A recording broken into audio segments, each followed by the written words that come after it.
নমস্কার বন্ধুরা, আজ আমরা জানব শ্রাবণ মাস কবে থেকে শুরু হচ্ছে, এই মাসে কতটি সোমবার পড়েছে, আর এই সময় কেন মহাদেবের পূজা এত গুরুত্বপূর্ণ। পবিত্রতা, প্রকৃতি আর পরম করুণাময় মহাদেবের আশীর্বাদের এক মহামাসের নাম শ্রাবণ মাস। এই মাস শুধুই একটা তারিখের ব্যাপার নয়, এ এক অনুভব, এক আধ্যাত্মিক যাত্রা। শ্রাবণ মাস কবে থেকে শুরু? 18 জুলাই 2025 শুক্রবার থেকে। এটি হিন্দু পঞ্জিকা অনুযায়ী আষাঢ় পূর্ণিমার পরের দিন থেকে শুরু হয়। এই মাসের মধ্যেই আছে 4টি পবিত্র সোমবার, যেগুলো হলো 21শে জুলাই, 28শে জুলাই, 4 আগস্ট, 11ই আগস্ট। এই 4টি দিনই মহাদেব ভক্তদের জন্য অশেষ পুণ্যের সময়।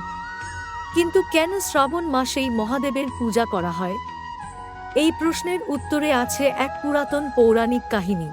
পুরাণ মতে একবার দেবতা আর অসুরেরা একসাথে সমুদ্র মন্থন করছিলেন। সমুদ্রের অতল গহ্বর থেকে উঠে এল অনেক রত্ন, কিন্তু তার সঙ্গে উঠল এক মারাত্মক বিষ, হালাহল।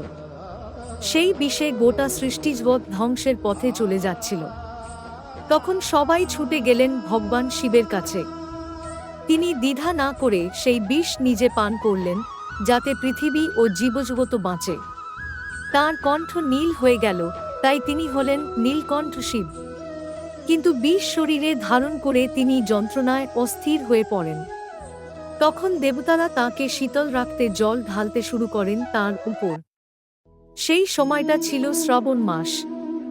তাই সেই থেকেই শ্রাবণ মাসে শিবলিঙ্গে জল দান করা, বিল্বপাতা অর্পণ, উপবাস রাখা, এই সব রীতির সূচনা হয়। এই সব কাজ মহাদেবকে প্রশান্ত করে এবং ভক্তদের আশীর্বাদ এনে দেয়।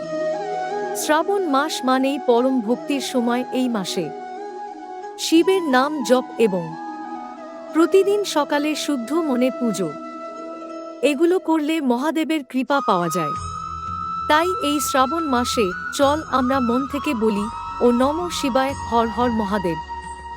মহাদেবের আশীর্বাদে আমাদের জীবন হোক শান্তিতে ও সুখে ভরা।